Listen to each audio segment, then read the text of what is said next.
الحمد لله رب العالمين وأفضل الصلاة وأتم التسليم على سيدنا وحبيبنا ومولانا محمد وعلى آله وأصحابه أجمعين. اللهم علمنا ما ينفعنا وانفعنا بما علمتنا وزدنا علما وعملا وفقها في الدين يا رب العالمين وألحقنا بعبادك الصالحين.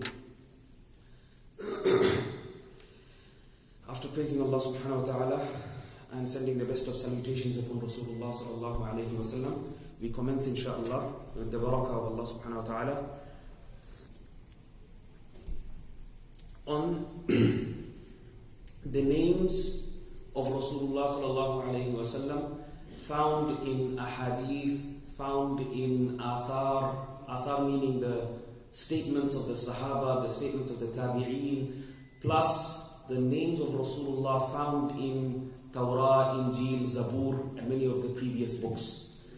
As well as the Quran, of course. So this compilation is by Imam Sakhawi.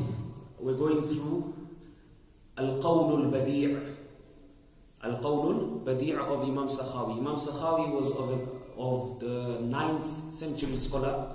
He was the student of Ibn Hajar al-Asqalani. I'm sure you've heard Ibn Hajar al-Asqalani, the greatest muhaddith of the world of the 7th, 8th century.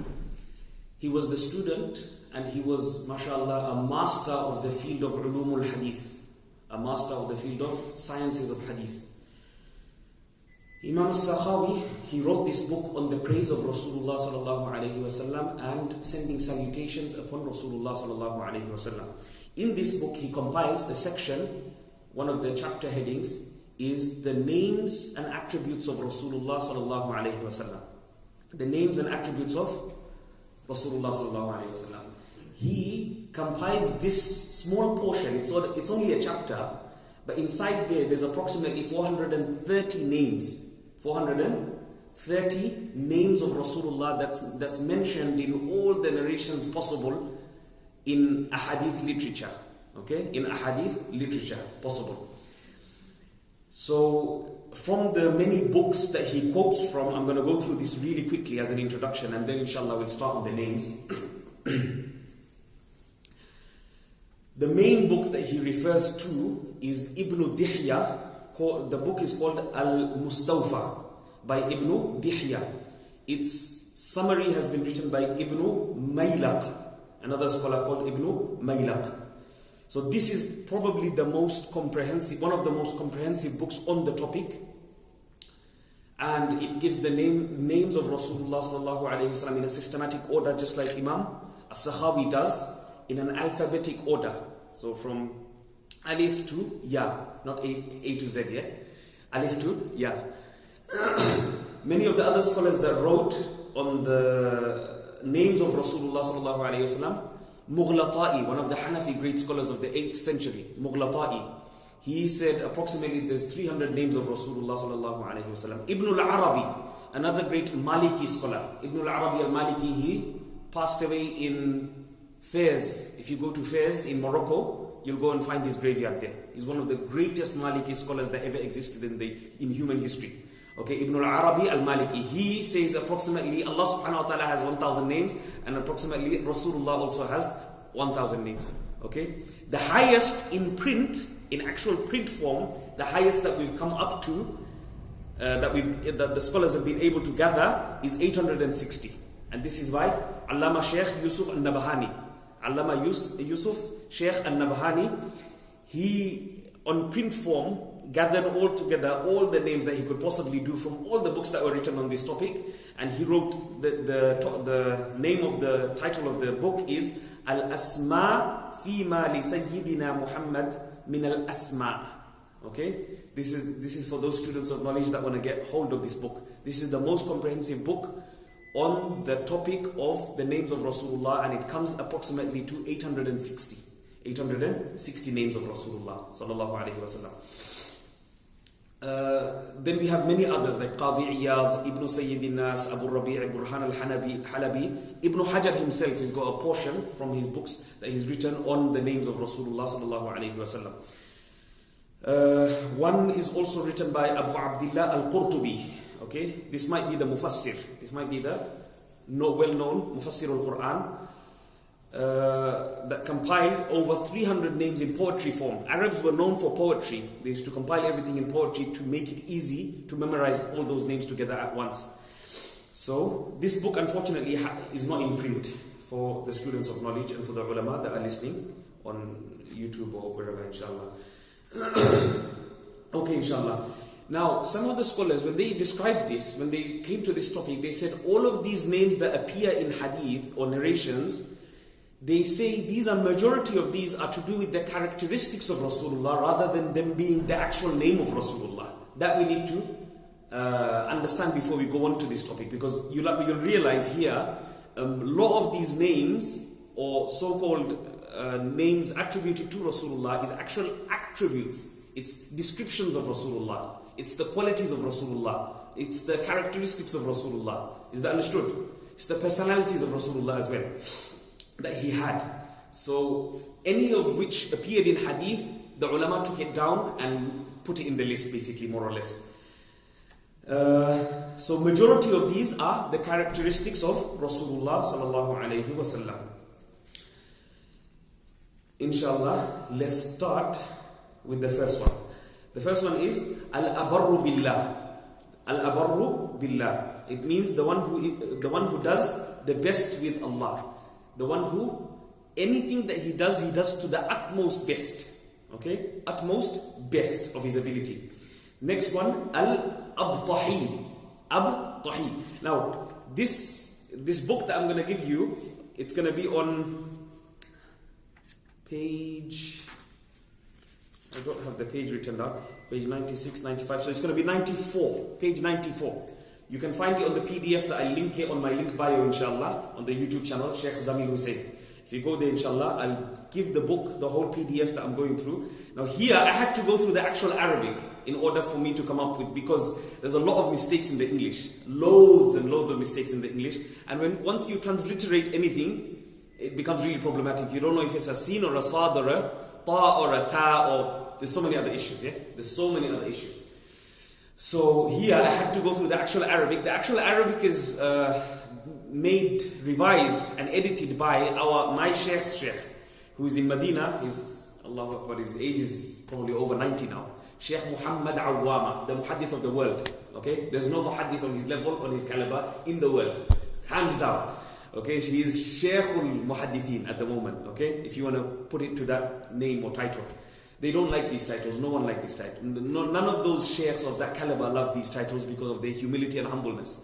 But their level of accuracy and their level of tahqiq, those students understand what this means. Yeah? Their level of accuracy and precision when it comes to anything, when it comes to every single letter, every single word, every single even jazm that they write, is superb, absolutely superb.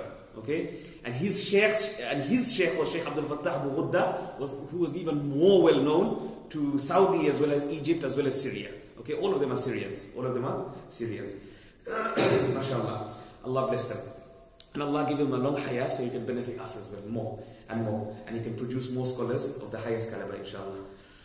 So, Sheikh Muhammad Awwama, he's the one that done the Arabic tahqiq. The book is quite thick, it looks quite thick, it's like 400-500 pages, but it's very necessary for a student of knowledge to get. What he done was basically, he took all the manuscripts of the book. So generally what a muhaddith does is he dictates the book to his students. So according to our findings, there's 5 manuscripts of this book of Qawlul Badee. From these 5 manuscripts from the students that wrote those books, from the muhaddith, Sheikh al-Sakhawi, Imam al-Sakhawi, Hafidh al-Sakhawi, 5 of those students, 5 of those manuscripts remain, and from those 5, he basically tried to merge all of them together and tried to figure out the mistakes and everything, and he put it inside his book. That's why his book is so unique, okay? As a scholarly piece of hadith literature, his book becomes now the most relied upon book on that book, on the book of Qawlul Badee. Anyway, the next one, Al-Abtahi. Al-Abtahi. This means the one who resides in Batha. Batha is a place next to Makkah. Yeah. Atqan Nas. is another description given of Rasulullah sallallahu alayhi wasallam. The one who has the highest level of taqwa. Atqa, the most pious, the most righteous, the most God conscious, Allah conscious, is Rasulullah sallallahu alayhi wasallam. Another name given in hadith is Atqa lillah. Atqa lillah. The most Allah conscious of Allah subhanahu wa ta'ala. The most fear that someone could possibly have is Rasulullah himself. Ajwadun nas, the most generous of all people is Rasulullah. When the month of Ramadan comes, the hadith mentions that Rasulullah was more giving in charity than the wild winds, like the sharp winds. He was more generous than the winds, imagine. So he would give left, right, center, everywhere, all the time, every time in Ramadan, especially in Ramadan, because of the extra bonuses and virtues that are found in Ramadan, as well as out of Ramadan. Okay. The next, before I go to the next name, I'll make it clear there will be names here that will resemble the names of Allah subhanahu wa ta'ala. But here, of course, we don't ever give the status of these descriptions to the descriptions of Allah subhanahu wa ta'ala. Just like power. Yeah? Let's say power. Power, everyone has power. We can describe a person with power as well, isn't it? We can describe any person with power. He's Qadir. Yeah? But that doesn't mean the Qadir of Allah's Qadir, does it? Nobody can mean that. Nobody will ever mean that. That will be absolute shirk.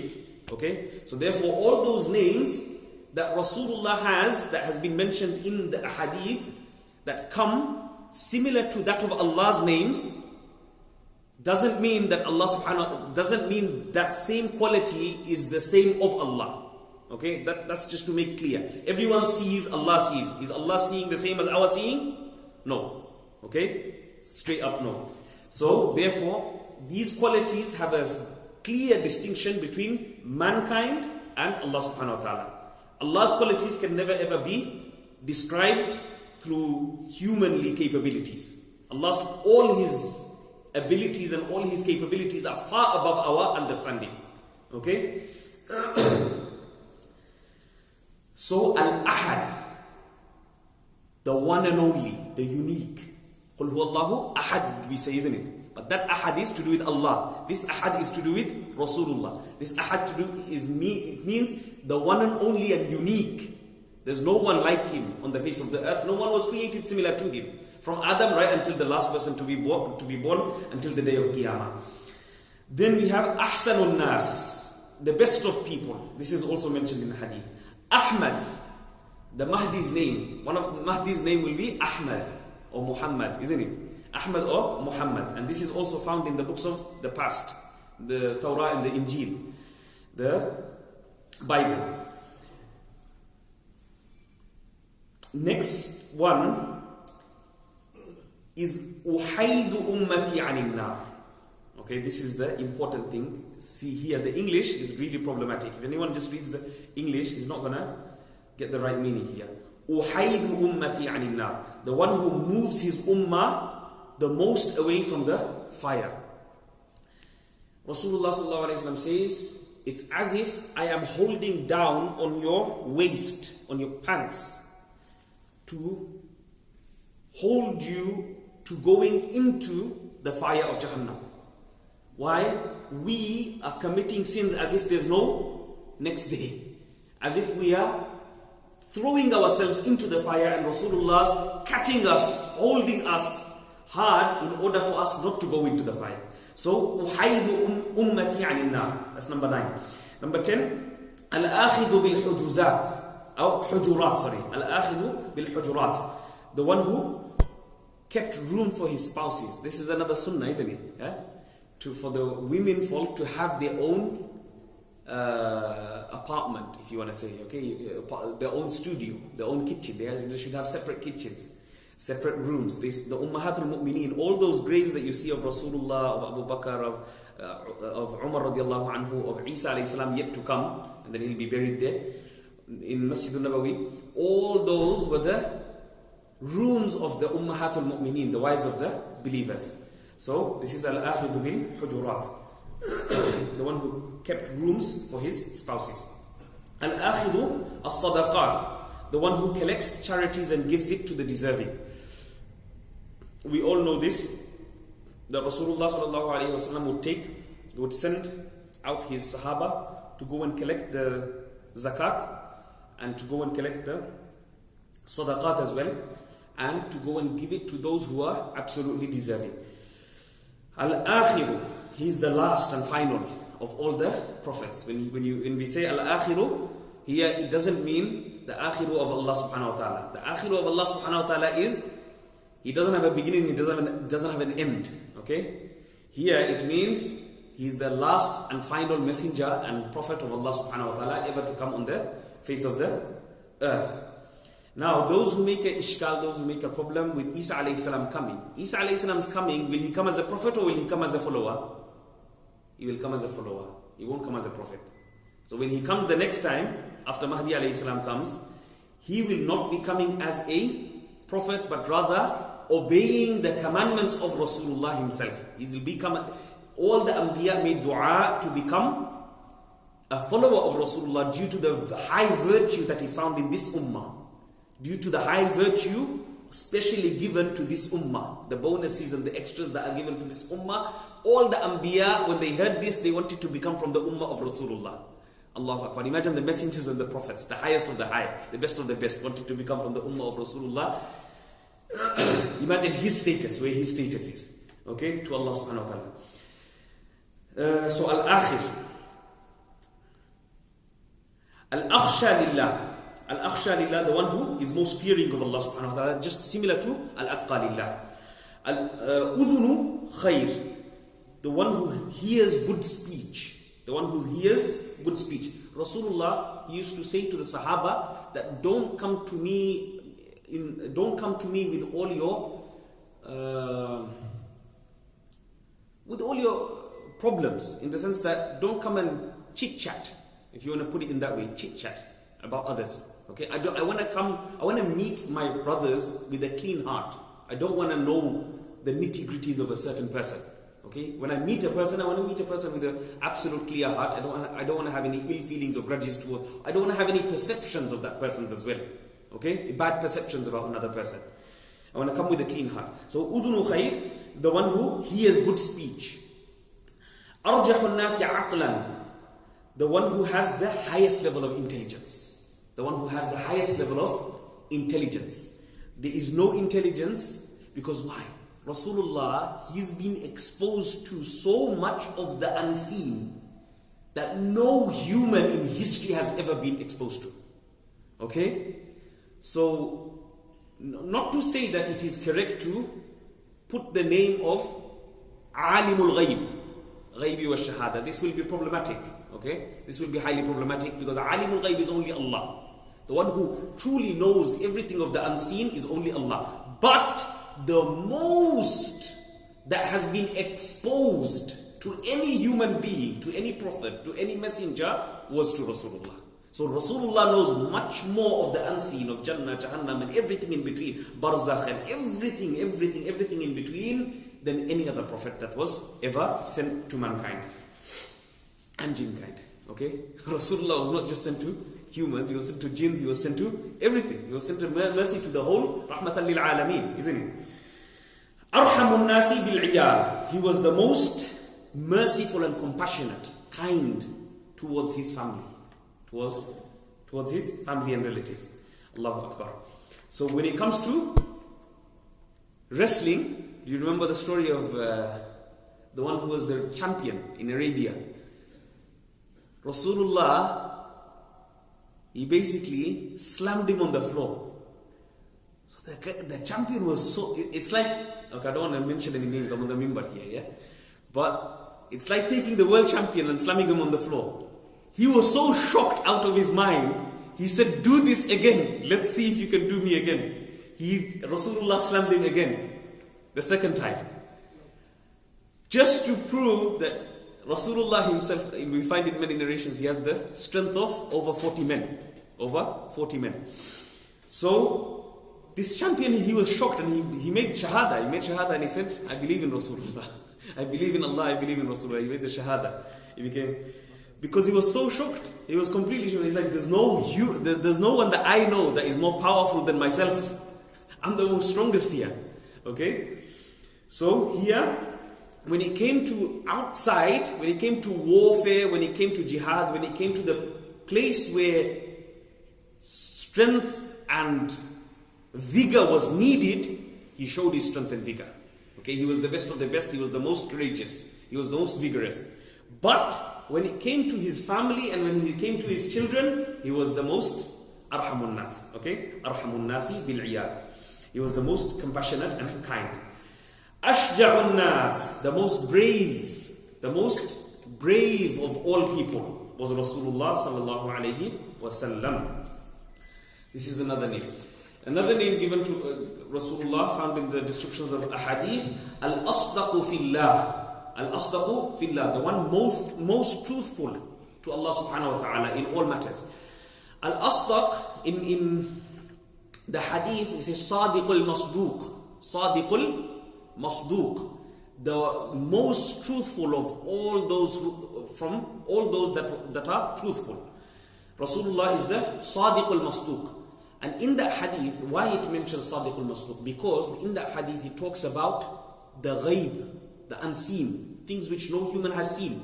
So now there's many, that's why when the mushrikeen of Makkah heard the story of Rasulullah going from Isra and Mi'raj, from Makkah to all the way to Masjid al-Aqsa, and then Masjid al-Aqsa to all the way up to the heavens, and then up to Sidratul Muntaha and above Sidratul Muntaha. In that scenario, what happened is the mushrikeen were like, look, here now we can prove that Muhammad is a liar. Now we can prove that Muhammad is talking fairy tales. Okay? So this was the start, this was the place where they according to their intelligence, according to their logic, they can disapprove Rasulullah now. Okay? That's why they went to Abu Bakr, the closest friend of Rasulullah, and then they said, do you believe if your Muhammad is saying this and this and this? Sallallahu alayhi wasallam. So they wanted to disapprove logically. Why? Because he's talking about something of absolute unseen that no human has ever seen. Okay? So al-asdaqu fillah. This is the 18th one. Atyabun nasi rihan. Rasulullah sallallahu alayhi wasallam, atyabun nasi rihan, the one who had the most fragrant smell. Remember, I mentioned a couple of weeks ago where that Sahabiya used to take a bottle. Rasulullah used to come and sleep in her house, and then this Sahabiya used to take a bottle and collect the droplets, because of course he used to come and sleep Qaylula. Qaylula is the daytime sleep, the daytime nap, just before Dhuhr or after Dhuhr. Okay? Rasulullah used to come and sleep in her house. She used to take a bottle and she used to take the droplets of Rasulullah's sweat and she used to keep it inside this bottle. She says the sweat of Rasulullah is much better than musk and amber and all these other perfumes that were available, the best of perfumes. Okay? Even his sweat was much better than the perfume that was available. Allahu Akbar. So, atyabun nasi rihan, the one who had the best fragrance. Allahu Akbar. Next one, al-a'azzu, number 20. Al-a'azzu. The English might be a bit confusing. Al-a'azzu, the one who has the most respect. He's the one that has the most respect of all the Anbiya alayhi wasallam. Next one, al-a'lamu billah. Al-a'lamu billah. He is the one who is the most knowledgeable in regards to Allah subhanahu wa ta'ala. Can there be any human being more knowledgeable than Rasulullah sallallahu alayhi wa sallam in regards to Allah? Never. Never. Impossible. Absolutely impossible. Al-a'lamu billah. He is the one who knows most about Allah subhanahu wa ta'ala, unlike any other human being or any other jinn kind ever created. Aktharul anbiya'i taba'an. The most amount of people on the Day of Judgment will be who? Will be from the followers of Rasulullah sallallahu alayhi wasallam. The biggest ummah of all will be of Rasulullah sallallahu alayhi wasallam. So therefore, the most followers will be of the Prophet of Rasulullah sallallahu alayhi wasallam. Akramun nas, the most generous of all people, was Rasulullah sallallahu alayhi wasallam. Akramu wuldi Adam, another title given to Rasulullah. Akramu wuldi Adam, the one who's the most generous of all the children of Adam alayhi salam. Next one we find number 25, Imamul Khair. Imamul Khair, the guide of goodness. Imam here will refer to a person guiding towards something. Imamul Rusul. Okay, it comes in two forms here. Imam Sheikh Awama, he adds two there. Imamul Rusuli and Imamul Mursaleen, both. Here in the English we only find Imamul Mursaleen. Imamul Rusuli and Imamul Mursaleen both mean the same thing. Both mean the same thing. But of course it probably appears differently in many narrations. Some of them Imamul Rusuli and Imamul Mursaleen in others. Another one extra, Sheikh Awama points out here. So these extras are basically from the different manuscripts of the same book of Imam Sakhawi. Is Alif Lam Mim Sad.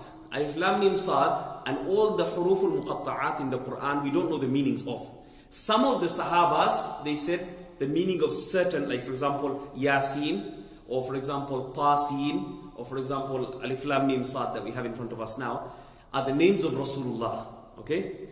And many others done many other tafsir, but ultimately we say Allah knows best of the meanings of these. Why? Because these are like miracles. These are like miracles of the Quran in order to show to the Arabs of their inability to create something like this. Allah is basically saying, look, I've got the same ABCs, A, B, C, D, E, F, G, yeah?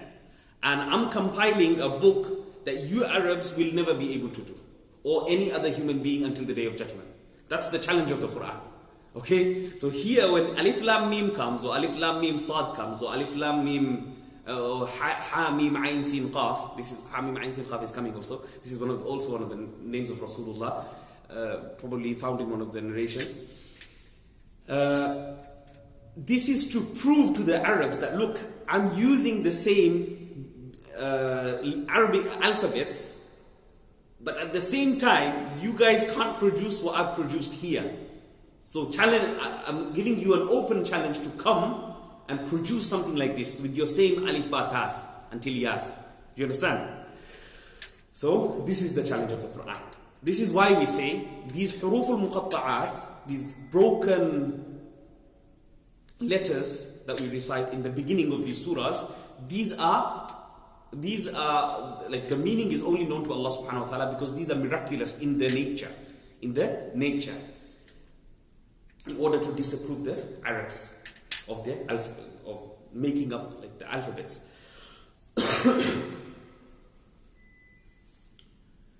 Next one we find is Imamul Muttaqin, the guide of those who have taqwa. Okay, if you want to learn taqwa, then you learn taqwa from Rasulullah. There's no other way that you can learn true taqwa.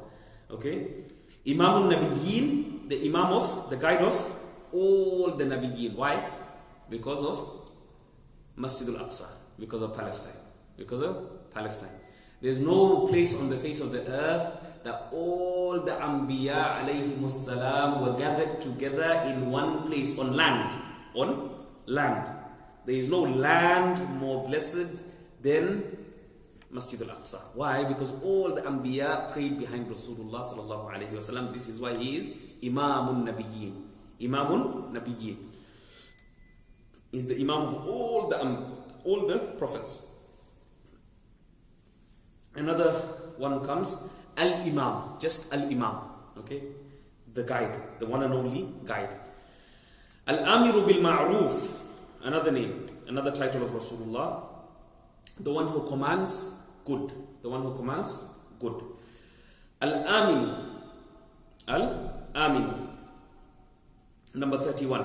The one who establishes peace and safety. Al-Aminu, this is one of the titles of Rasulullah. Imagine, unfortunately, the media is so biased, they try to make our deen look like opposite of Al-Aman. Al-Aman means safety, amnesty, okay? Peace. That's what the whole religion is about, in order to create harmony in society.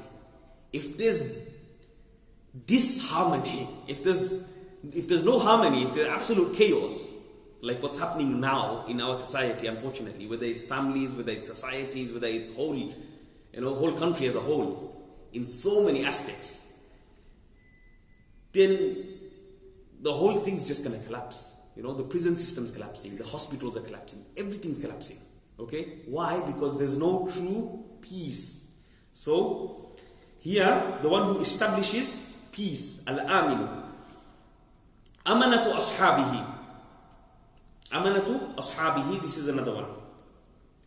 The one that is most content from all his companions. Contentment is absolutely necessary for every single human being. Why? If you as a Muslim are not content with whatever Allah subhanahu wa ta'ala has given you, you will always be in misery. Mentally, you'll be always in misery. You'll always be in emotional. Look at the people that don't have anything. Always look at the people that are below you. Okay? Always look at the people that are below you, and your thinking of ungratefulness will immediately go away. Okay? There are people there in the world that are Hufadul Quran. Hufadul Quran, we understand they have the highest status in Akhirah. Okay? One of the highest status in Akhirah. Especially those who are Amilin, those who are acting upon the Quran. Then some of them in Somalia, in many of the countries, in African countries, you'll see they don't have anything at all. All they have is literally a plastic bag with maybe a pair of another clothes. That's it. That's all they have. They don't have anything else. They have a straw mat that they sleep on, and they don't have anything else. You can go on YouTube and you can check those videos out. It's absolutely, it's mind-boggling. You won't believe it. You will not believe it with your eyes. That there's whole streets of Hufadul Quran, and learning Quran on slates. And they have nothing. You go into the guy, the YouTuber, he goes into their houses and he shows them exactly what these people own, what these children and what these elderly men as well own. And it's continuously humming with the noise of Quran, 24/7 literally. 24/7, the roads are literally humming with Quran and Quran and Quran non-stop. It's like the road of Quran. Allahu Akbar. Anyway, Amanatu ashabihi. The one who is most content from all his companions. Okay? I told you contentment is absolutely necessary. Be content with whatever Allah has destined for you. Okay? There are others that Allah subhanahu wa ta'ala has given more. Maybe it's a test for them. Okay? You don't want to be in that test. Believe me. What they're going through, you don't want to go through. They can't sleep at night because of their wealth. You, alhamdulillah, we're safe from such things. Okay? So when you have wealth, it's a problem. When you don't have wealth, it's a problem. So that's why ask Allah subhanahu wa ta'ala for qana'ah, contentment. Al-Amin, the most trustworthy. This was even before the prophethood. Al-Amin, he was known as the most trustworthy one. Al-Ummi, the one who did not know how to read and write. He did not learn how to read and write from anybody. The one who did not learn to read and write from anybody. Now, to not know how to read and write, or to not learn how to read and write, for Rasulullah was a virtue. For us, it's not a virtue. Okay? For Rasulullah it was a virtue. Why?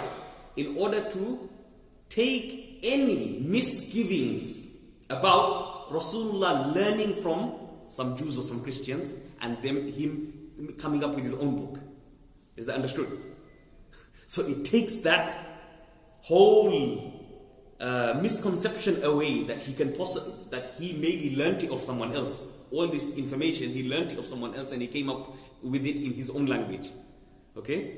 That possibility is gone out the window because Rasulullah never learnt reading or writing from anyone. He's al-ummi, and this word comes inside the Quran. نبي الأمي الذي يجدونه مكتوبا عنده في التوراة والإنجيل يأمرهم بالمعروف وينهاهم عن المنكر ويحل لهم الطيبات ويحرم عليهم الخبائث.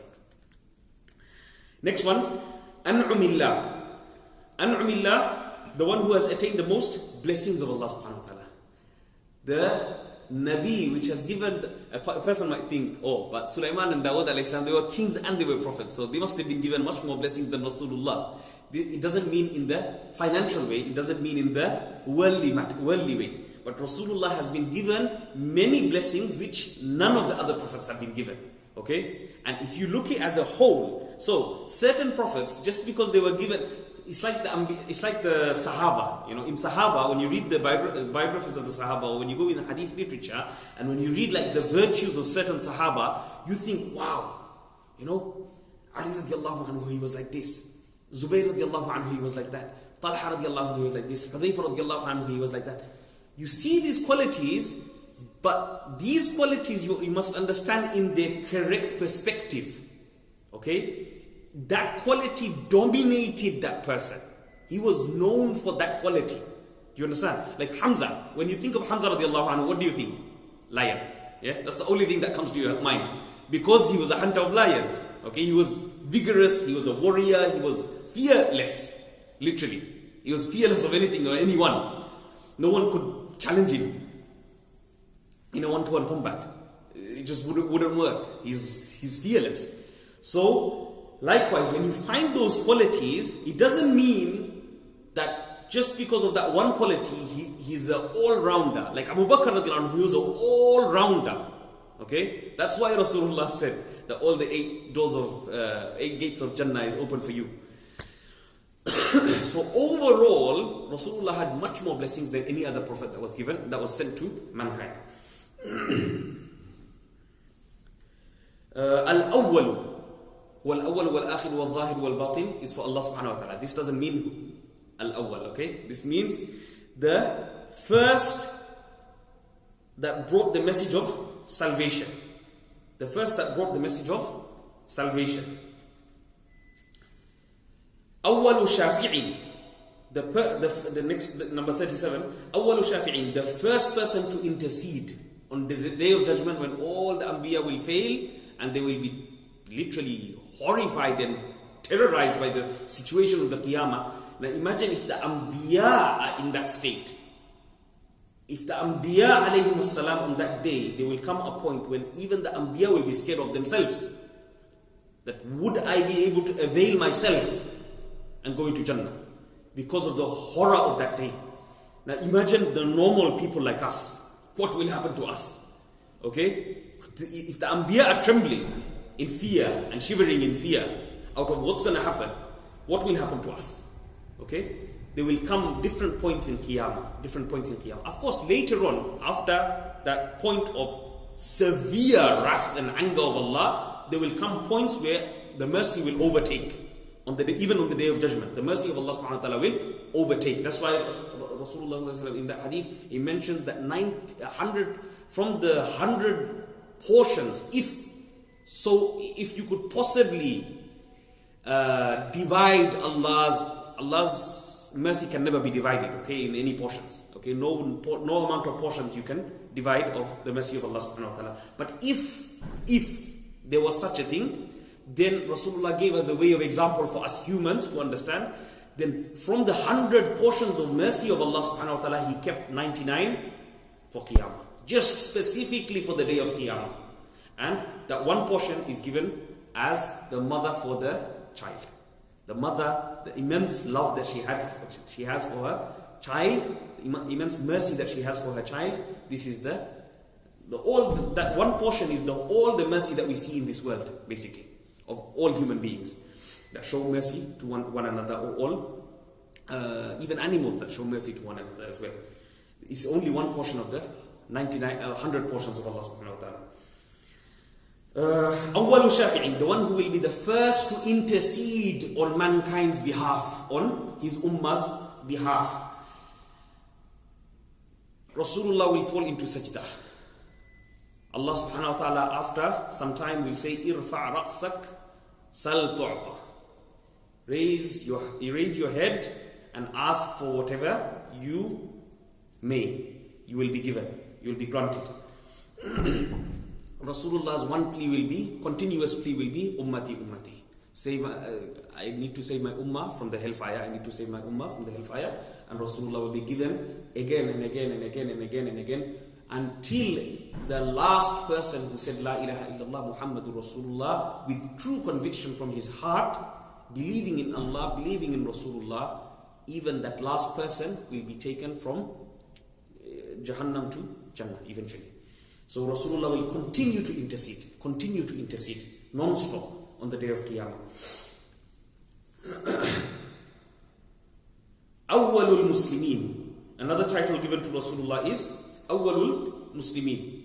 The first of the obedient ones, or the ones who submitted completely to Allah subhanahu wa ta'ala. Next one, Awwalul Mushaffa'in. The first whose intercession will be accepted. The other one was Awwalul Shafi'in. This is Awwalul Mushaffa'in. The first who intercedes. Here is the one whose intercession will be accepted. Okay?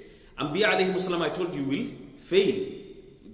At that moment, they will fail. Afterwards, after Rasulullah starts his intercession, the great intercession, Shafa'atul Uzma or Shafa'atul Kubra, that we know it, that when he makes intercession for us, after that stage, when Allah's rahmah overwhelms, the Anbiya will be able to intercede for their ummahs.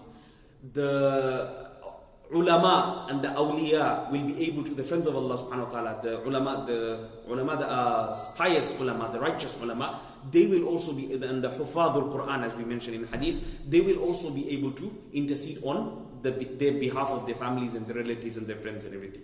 Okay? So, awwalul mushaffa'in, the first whose intercession will be accepted. Awwalul mu'mineen, the first one to believe. The first one to believe. This is another title of Rasulullah sallallahu alayhi wa sallam. Of course, awwalul mu'mineen here would mean in regards to this ummah. In regards to this ummah. Otherwise, all the ummah before Rasulullah, they were also believers. Adam alayhi salam, Nuh alayhi salam, and all the other prophets that came. All in between. And their followers as well. Awwalul mu'mineen here refers to Rasulullah in this ummah. Bariq lit and baruq lit. I tried to find this word. Allahu Akbar. This word is very hard to pronounce, and it's hard to find the meaning as well. Okay? In Injil, this word baruq lit or bariq lit, as well as faruq lit and fariq lit, these both words with fa and ba as well come in. It says in the commentaries, it says it comes in the meaning of Ruhul Qudus, like Jibreel. The way we say Jibreel is Ruhul Qudus. It comes in the meaning of Jibreel in the Injil, in the Bible.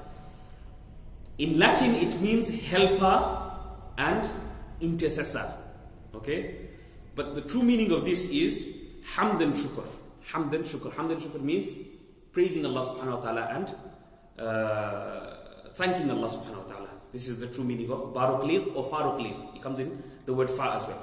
Al-batin, next one, 42. Al-batin, the one who is complete on the inside. The one who is complete in the inside. Al-burhan, next 43.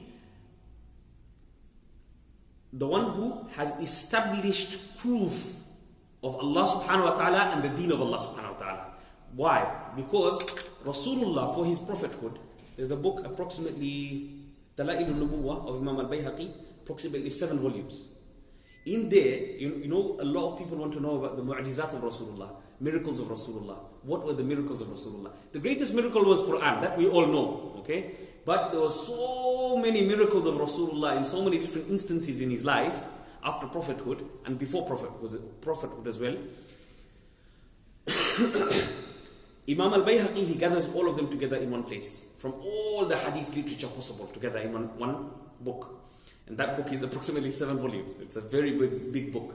Okay? I share some of them in my groups as just as like small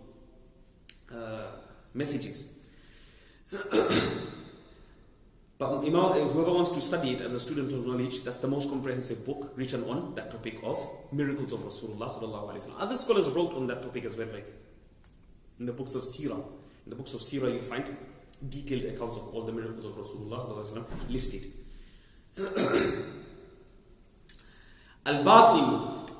Okay, we done that. Al-Burhan, the established proof. Baraklit, we done that. Baraklit. Then we go on to Bashar. Qul innama ana Bashar. Comes in Surah Kahf, end of Surah Kahf, last verse. So, man, human. Rasulullah is a man and he's a human being. For someone to not put him to the pedestal of divinity. Okay? But at the same time, not to lower the status of Rasulullah in any way or form. Okay? Just because he says Bashar doesn't mean that Rasulullah was just like any other normal human being. Okay? That also not to put inside anyone's mind. He was not like any other normal human being, but at the same time, you can't put him on the status of something he was some different being or something. He wasn't human. He was human. He was definitely human. That's why Allah is saying Bashar.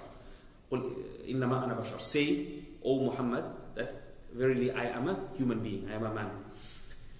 Bushra Isa. He is the glad tidings of Hazrat Isa alayhi salam. He is the glad tidings of Isa alayhi salam.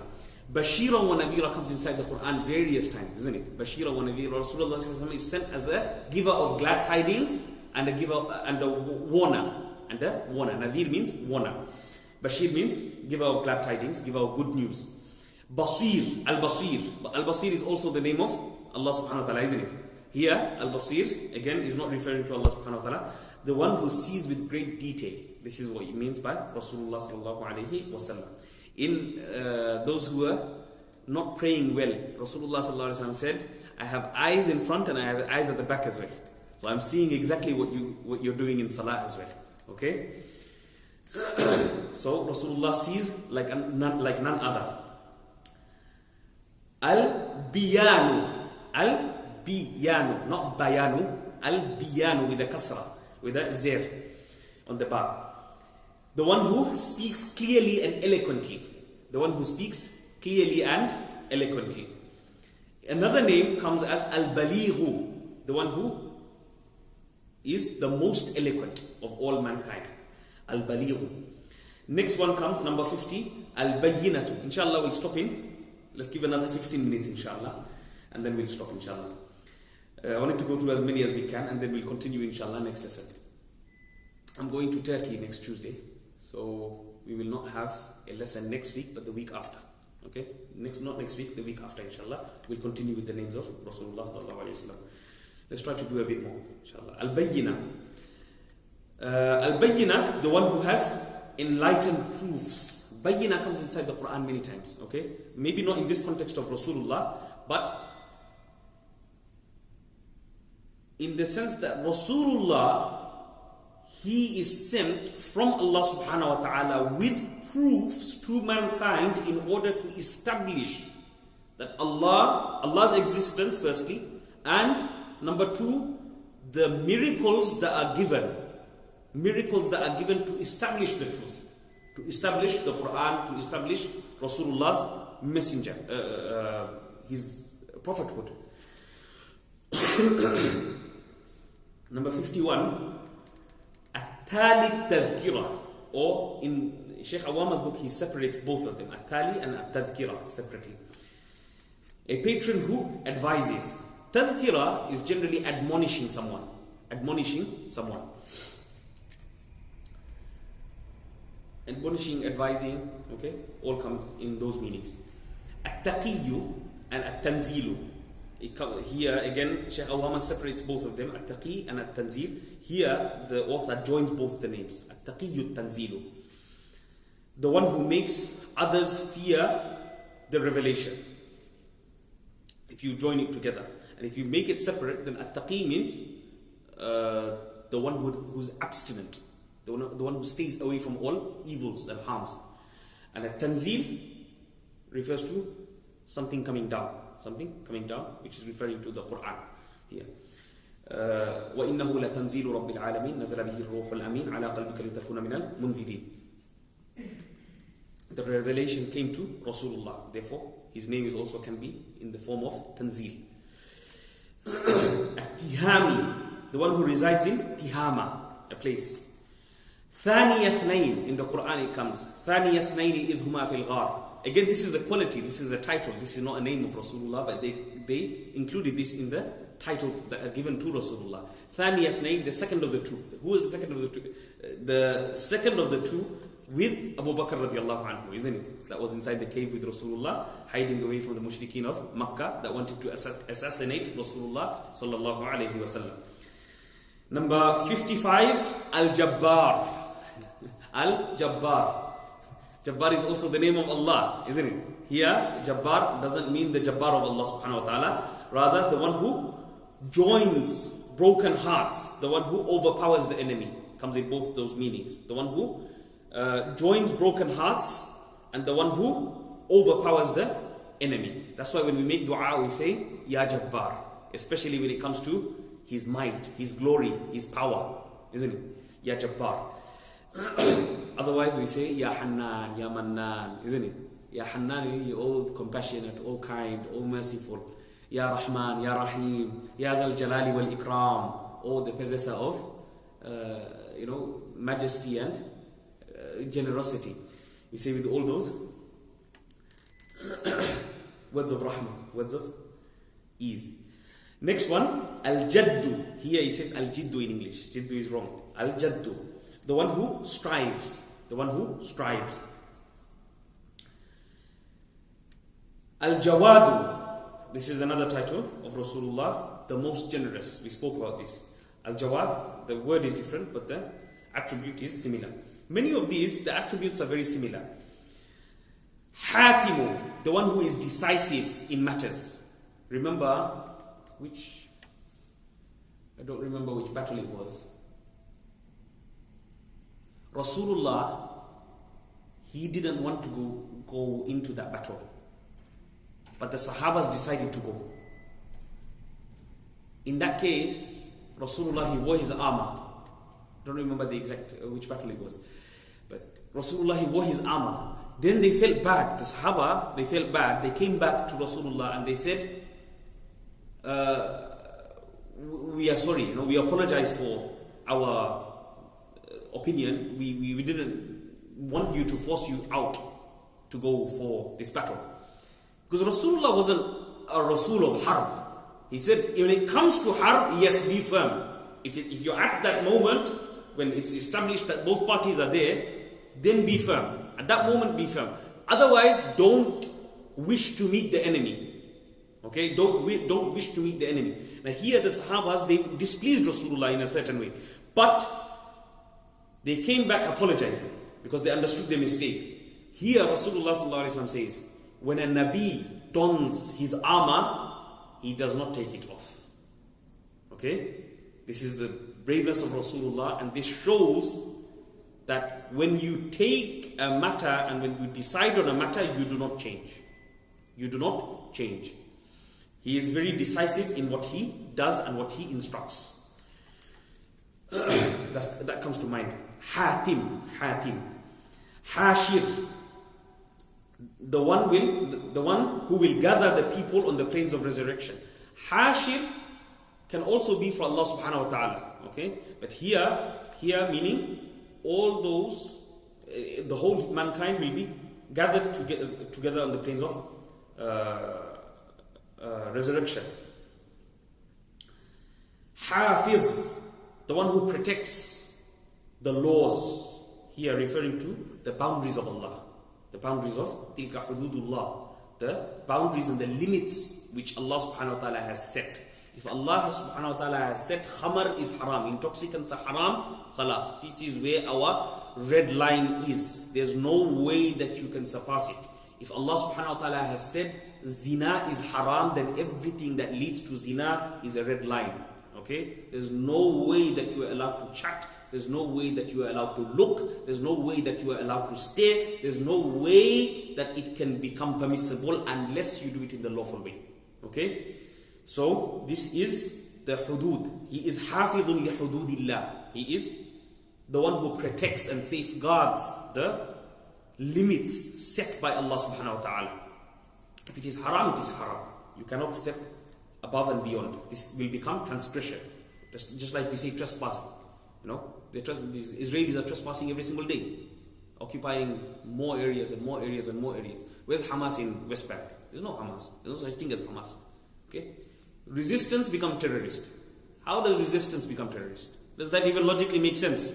Any person that's been suppressed, any nation that's been suppressed, you'll always have resistance.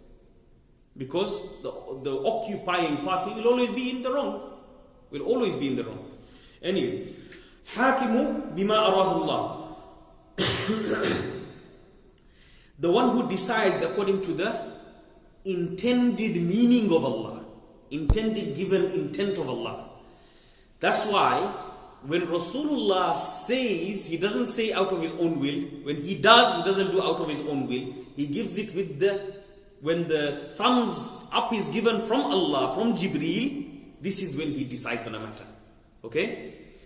So that's why whatever Rasulullah does automatically is in the pleasure of Allah subhanahu wa ta'ala. Okay?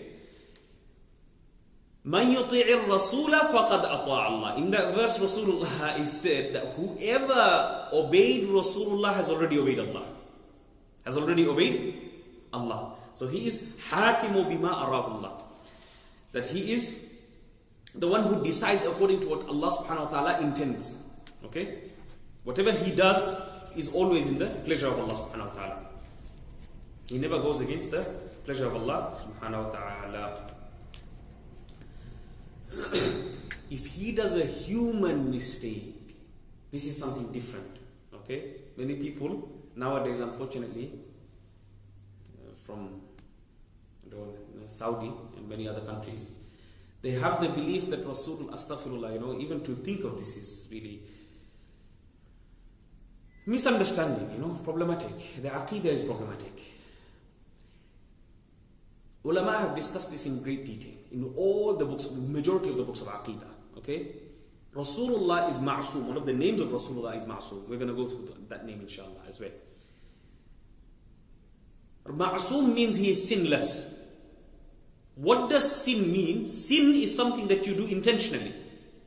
Sin is something that you do intentionally, whether small or great. Okay? Whether small or great. Whether you understand it to be small or great, that's something else. But whether when we mean small or great, meaning what the Sharia, what Allah means to be small or great. Okay?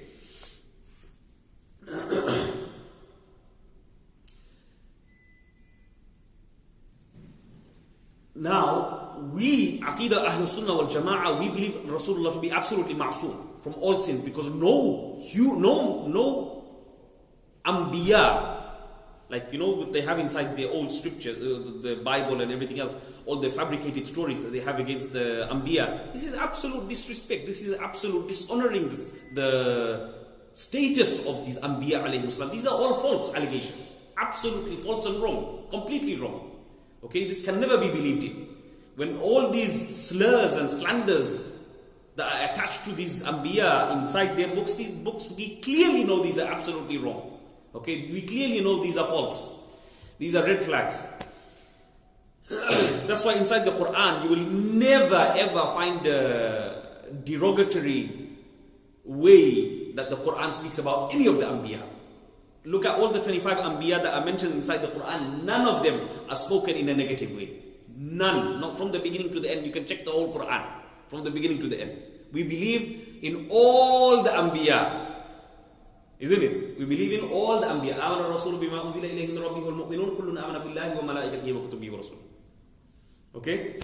We believe in all the Anbiya. عليهم السلام. لا نفرق بين أحد من رسله. This verse is very clear. We don't distinguish between the prophets. What does this mean? Distinguish in what? Not in status. In status we know the different. In status we know Rasulullah is the highest. In status we know the Ulul Azam is the best of the best. The five. Muhammadur Rasulullah sallallahu alaihi wasallam, Isa alayhi salam, Nuh alayhi salam, Ibrahim alayhi salam, and Nuh alayhi salam, Ibrahim alayhi salam, Musa alayhi salam. Those five are the best of the best. But from the best of the best, Rasulullah is even higher than them. Okay? Then we find others who are messengers, that were given books, that were given laws, that were given legislation. Then, which are 313, like the number of Badr. Then we find Anbiya, who are, they number in 114,000, 124,000 in some narrations, in 114,000 in another narration. Anyway, whatever the case, there were many Anbiya alayhi salam. All were upon the same path of La ilaha illallah. All were on the same path. La ilaha illallah, and you believe in the messenger of the time, the prophet of the time, in each and every place, whichever place that they were sent to. So, Rasulullah is sinless. Rasulullah is sinless. No Anbiya can intentionally commit any sin, whether small or major. Okay?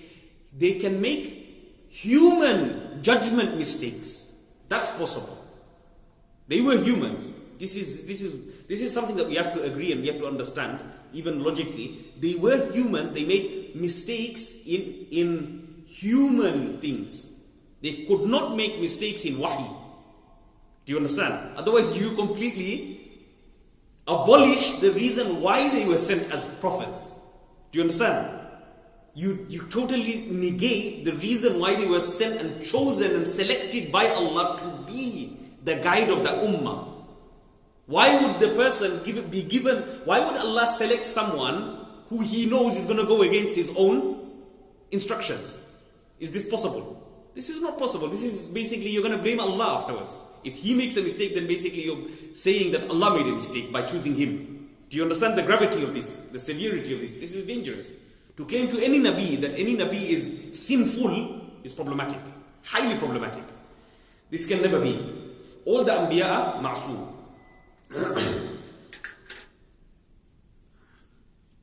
Inshallah, we'll finish in 2 minutes. Al-Hamidu, the one that praises. Muhammad, the one. Okay, when we go to the inshallah, we'll do it there. Mahmud and Muhammad. Al-Hamidu, he himself praises Allah subhanahu wa ta'ala the most. Yes? Hamidu liwa'il hamd. He is going to be the one who bears the flag of hamd on the day of judgment. Hamd is praising Allah subhanahu wa ta'ala. Why? There is no ummah from all the ummahs of the past that has ever praised Allah subhanahu wa ta'ala like the ummah of Rasulullah sallallahu alayhi wa sallam. Why? In every single salah, what do we say? Alhamdulillahi Rabbil Alameen. Isn't it? Alhamdulillahi Rabbil Alameen. Now, Alhamdulillahi Rabbil Alameen, was it revealed to any other Anbiya before Rasulullah? No. So the most amount of hamd, the most amount of praising Allah, giving thanks to Allah, is the ummah of Rasulullah sallallahu alayhi wa sallam. Every single Muslim knows Alhamdulillahi Rabbil Alameen. Anything good happens, Alhamdulillah, we always say. Even anything bad happens, we still say Alhamdulillah. Well, worldly sense bad, because nothing can happen bad for a Muslim. Okay? With a Muslim, everything is good. Ajaban li amril mu'min, isn't it? Rasulullah says in the hadith. How amazing is the matter of a believer. If he goes through goodness, he gets rewarded. If he goes through badness, he's still rewarded. Isn't it? The Palestinians, we think, according to our eyes, they are going through so much difficulty. But what Allah has reserved for them is like none other. We can never reach this status. Never. Our iman is not of that level. No way. But Allah wants them to go to that status. Allah wants them to be of the status of shuhada. Allah wants them to be of those children pulling them, all those mothers and fathers that are still alive, or mothers alive, dads alive. Allah wants these children, martyrs, to be of those who literally grab their parents on the day of Qiyamah and take them with them into Jannah. Okay? This is in Hadith. All of this is in Hadith. Allahu Akbar. It's amazing. So, Liwa'il Hamd. And the last one, Habib. Habibullah, Habibur Rahman. There's three here. Habib, the beloved of Allah. Habibur Rahman, the beloved of the most merciful. And Habibullah, the beloved of Allah. We love to, and we'll stop there inshallah, because that's a nice place to stop. And Habibullah means the most beloved of Allah subhanahu wa ta'ala. There's no human being. That's why when we praise Rasulullah, we're praising Allah automatically. Anyone who is speaking about Rasulullah, like here now we are having a dars on the names of Rasulullah. We want to know more about who Rasulullah is, the characteristics of who Rasulullah was, what are his names. We want to hear with our ears because we've never ever heard of these. Okay? We've never ever seen these in our lives. A lot of us. Even for students of knowledge, not all of them have gone through all of these. Okay? Even many of the students, a lot of the students of knowledge have never even seen these. Okay? So this is why, alhamdulillah, Imam Sakhawi done a great job in compiling all of them together in one place for us to see through and go through, because we find a special love that emanates from the heart of a mu'min. The more love that you have for Rasulullah, automatically you'll have more love for Allah subhanahu wa ta'ala. You know less about Rasulullah, you will only have less love for Allah subhanahu wa ta'ala. This is how it works. That's why I said, مَنْ يُطِعِ الرَّسُولَ فَقَدْ أَطَاعَ اللَّهِ. Whoever obeys Rasulullah has already obeyed Allah. Has already obeyed Allah. There's no doubt about it, inshallah. Inshallah, we'll stop there. And may Allah subhanahu wa ta'ala make all of us from the Habib of Allah. May Allah subhanahu wa ta'ala make all of us Habibullah, the lovers of Allah and the most beloved of Allah as well. Allahumma habib ilayna al-iman. Oh Allah, make iman beloved to us. Like, force it upon our hearts. Sometimes we don't want to accept because the laws are strict. In this world, it's like a prison for us. We can't do this, we can't go into interest, we can't buy a house, we can't do so many so many things. It's tough. It's tough to live, isn't it? It feels more tough in these Western countries because it's literally everywhere. It's hard to stay away from all types of harams. This is why this is your prison. This is why this is your prison. So, Allahumma habib ilayna al-iman. Oh Allah, with love, shower it with love. Make iman beloved to us. Force it upon us, but with love though, with mercy, with compassion. Habib ilayna al-iman. وَزَيِّنْهُ فِي قُلُوبِنَا. And make it adorn our hearts, beautify our hearts with iman. Because sometimes iman is hard. For your test, your real test is financial test. That's what I say all the time. Your real test is financial test. If a person financially doesn't go into harams in this day, this zamana, this day and age, he is successful. He is surely successful. Inshallah, we'll end off, inshallah. Subhanakallahumma wa bihamdika, nashhadu an la ilaha illa anta nastaghfiruka wa natubu ilayk.